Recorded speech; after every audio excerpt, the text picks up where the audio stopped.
Hi guys! Share ko lang yung Share ko lang kasi alam nyo ba yun guys? Sabi nga sa swerte, kapag para sa'yo. Yung mga mahilig tumaya ng loto dyan, mahilig tumaya ng wedding o anumang taya dyan, pag sa'yo, para sa'yo daw yun. Shinare ko lang naman.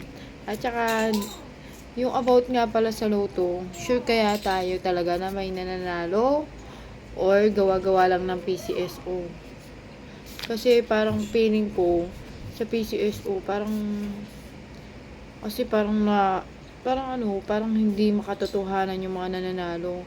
Parang ang nananalo lang sa mga PCSO, yung mga staff, yung mga member ng PCSO, tsaka yung pinakamataas mismo ng PCSO yung feeling ko lang kasi 'di ba hindi ko rin kasi 'di ba nabalitaan niya yung pag-edit ng picture na kunwari may nanalo, tinakpan daw yung mukha.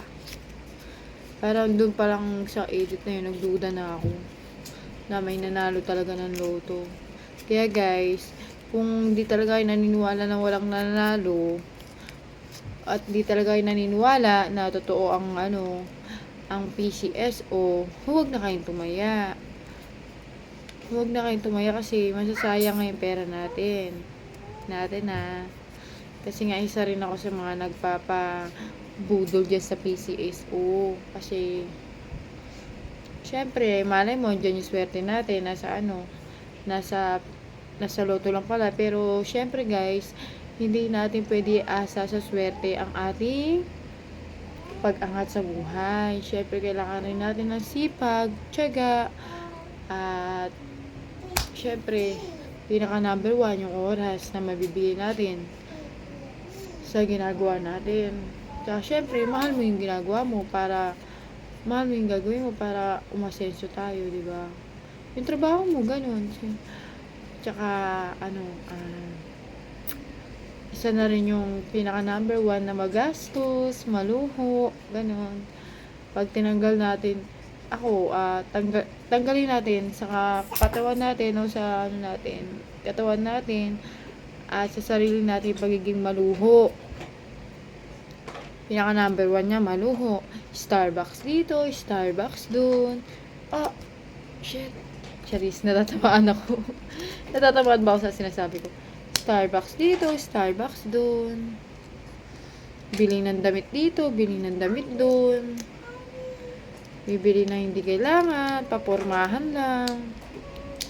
Diba? Suggestion ko lang naman. Pero ako, I'm not a perfect person. Ganun. Hindi man ako perfectong tao para magmalinis. Siyempre.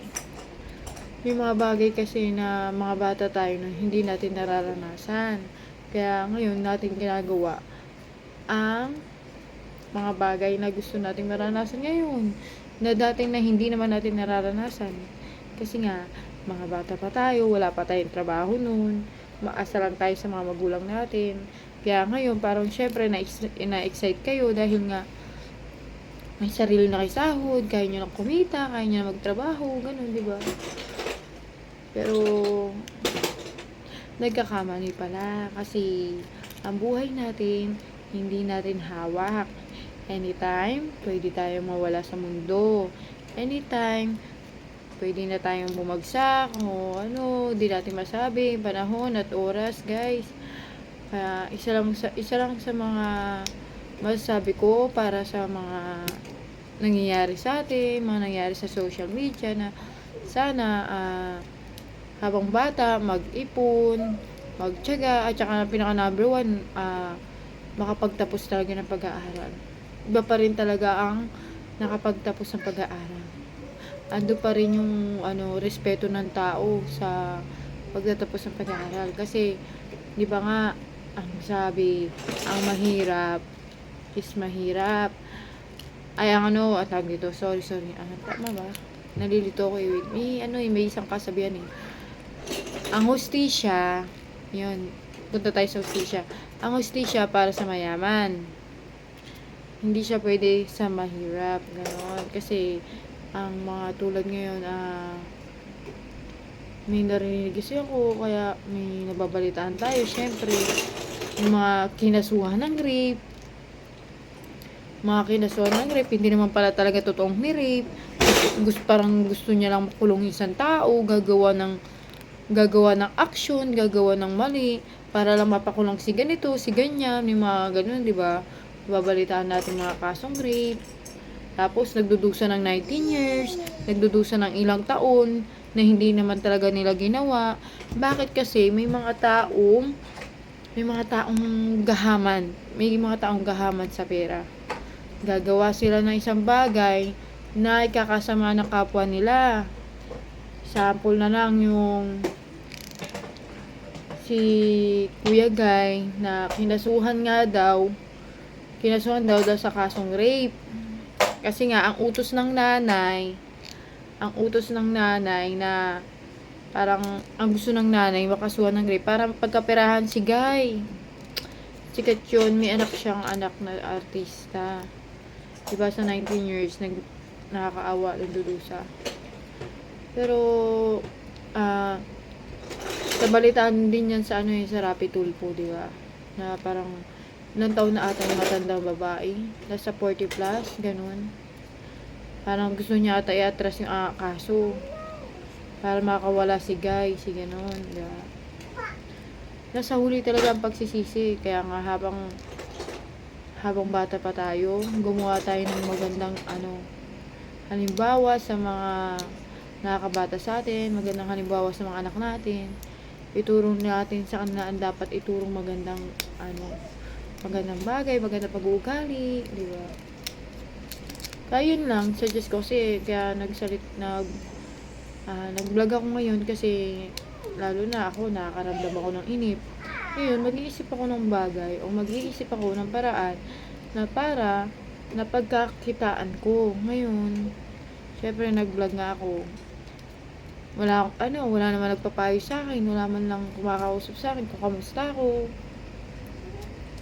Kung ano na ba yung kalagayan ko, kamusta na ako. Siguro kakamustahin ako kapag time na siguro mayaman ako. Kapag time na marami talaga akong pera, kamusta na? Alam nyo naman yung mga dito sa Pilipinas, pag mayaman ka, kapansin-pansin ka, ay yung kagalang-galang ka, gano'n, kakamustahin ka, lagi ka nakakamusta. Pero pag wala kang pera, tsaka sa kanang dukhang mahirap, hindi ka makakamusta. Makakamusta ka lang pag kailangan nila ng tulong, gano'n lang yun. Yun lang yung nasasabi ko. Nainip lang talaga ako. Pero kung may mali sa sinabi ko, nasa inyo na yun. Hindi man ako perfecto eh. Hindi man ako perfectong tao.